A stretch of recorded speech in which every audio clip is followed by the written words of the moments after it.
Namaste children. Let's start our today's session. Our today's topic is, guess what it is? Yes, it is based on zoo. Today we will do a poem at the zoo. First, recite this poem at the zoo.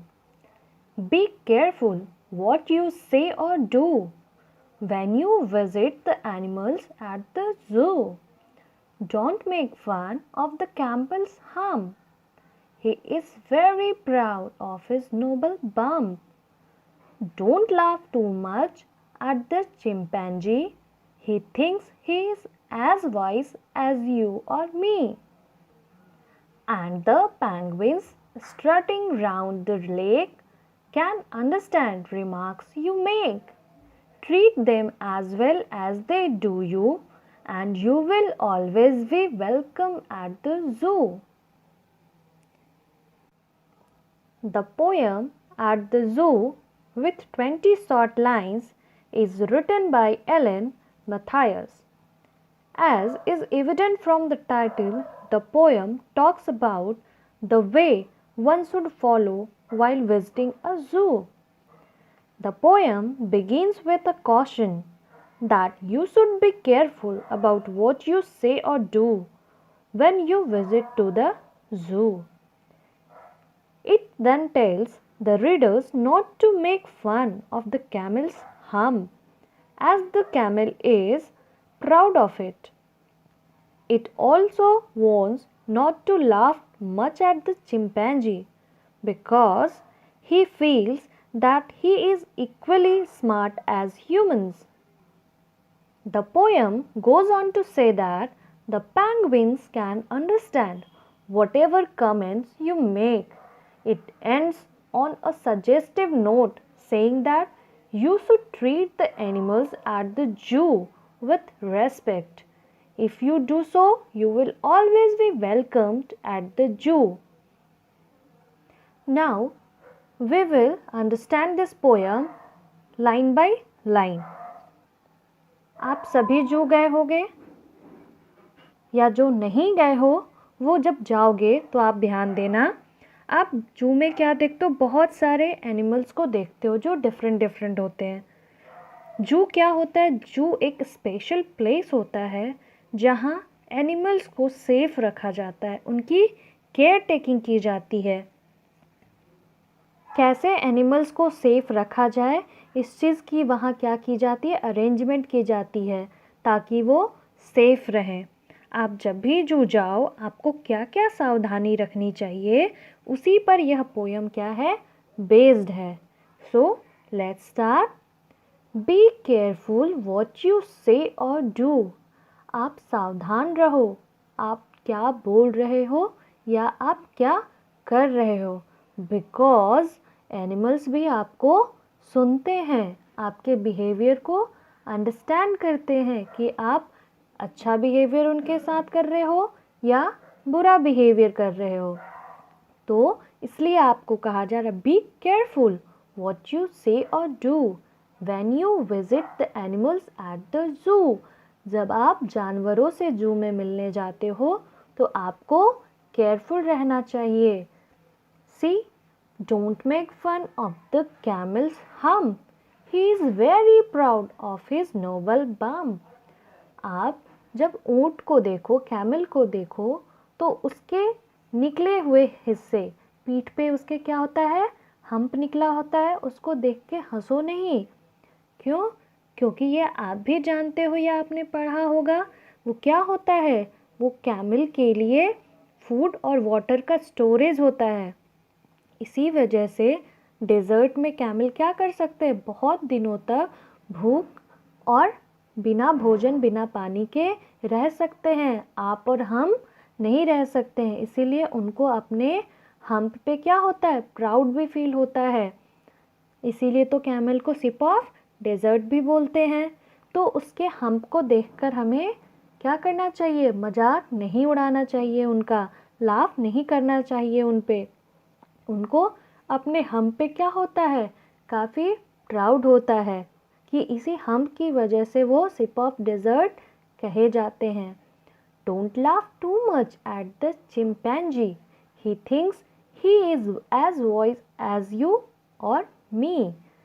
आप chimpanzee को उनकी हरकतों को देख के हंसो नहीं, क्योंकि आप भी जानते हो चिंपैंजीज हमारी ही तरह क्या होते हैं, इंटेलिजेंट होते हैं, चालाक होते हैं ना। और वो खुद को भी क्या करते हैं, अपने तक होशियार समझते हैं। आपने देखा होगा कभी कभी क्या करते हैं चिंपैंजी, अगर आप उन पे हंसोगे या कुछ उनका नुकसान करोगे तो वो भी आपका नुकसान करेंगे। And the penguins strutting round the lake can understand remarks you make. Penguins, आप यहाँ पिक्चर में भी देख रहे हो, penguins स्टर्टिंग होता है प्राउडली वॉक करना। ठीक, वो प्राउडली क्या कर रहे हैं, लेक के राउंड में घूम रहे हैं। वो भी अंडरस्टैंड करते हैं आपके रिमार्क्स को। आप जो भी रिमार्क्स उनको देख कर देते हो, जो आप शो करते हो, वो भी वो समझते हैं। ऐसा नहीं है कि वो नहीं समझते हैं। Treat them as well as they do you. आप उनको अच्छे से ट्रीट कीजिए जैसे कि वो आपको करते हैं। And you will always be welcome at the zoo. तो आप भी क्या करोगे, वेलकम किए जाओगे जू में। वो भी आपको देख के खुश होंगे कि अरे ये आया है, ये तो बहुत अच्छा बच्चा है, ये मुझे देखकर कभी मेरा मजाक नहीं उड़ाता है। आपने देखा होगा जू में क्या करते हैं, एनिमल्स इनक्लोज्ड एरिया में बंद रहते हैं। कुछ जो डेंजरस एनिमल होते हैं वो केज में बंद रहते हैं, तो हमें उन्हें प्रोवोक नहीं करना चाहिए, उनके साथ अच्छा बिहेवियर करना चाहिए। हम इंजॉय करने जाते हैं, हमें उनके बिहेवियर को देख के इंजॉय करना चाहिए, उन्हें किसी तरह से प्रोवोक नहीं करना चाहिए। नेक्स्ट क्या मोरल हमें मिला है इस पोएम से? It teaches us that one should be careful when one visit a zoo. One must not make fun of animals and should treat them well. हमें क्या करना चाहिए, हमें जब भी जू जाना चाहिए तो हमें सावधानी बरतनी चाहिए और हमें किसी भी जानवर का मजाक नहीं उड़ाना चाहिए। Let's again recite this poem after understanding it.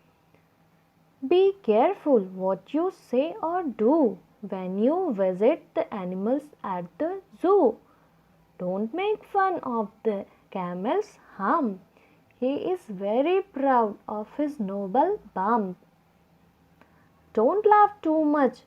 He thinks he is as wise as you or me. And the penguins strutting round the lake can understand remarks you make. Treat them as well as they do you, and you will always be welcome at the zoo. Here we can see rhyming words also like do, zoo, hum, bump, lake, make. These are rhyming words. At last, word meaning is also given. See, here we see 3 hard words.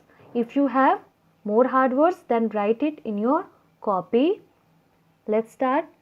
Hump. First one is hump. Rounded projecting part.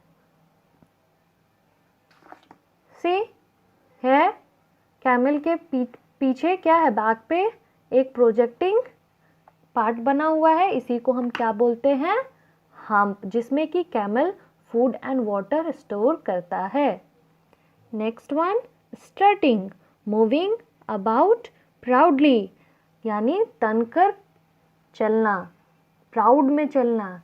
जैसे आप भी जब national anthem करते हो तो proud के साथ आप नेशनल एंथम के लिए खड़े होते हो, उसी तरह यहाँ पे स्ट्रटिंग किसके लिए यूज हुआ है, पेंगुइन्स के लिए। Next one is Nobel.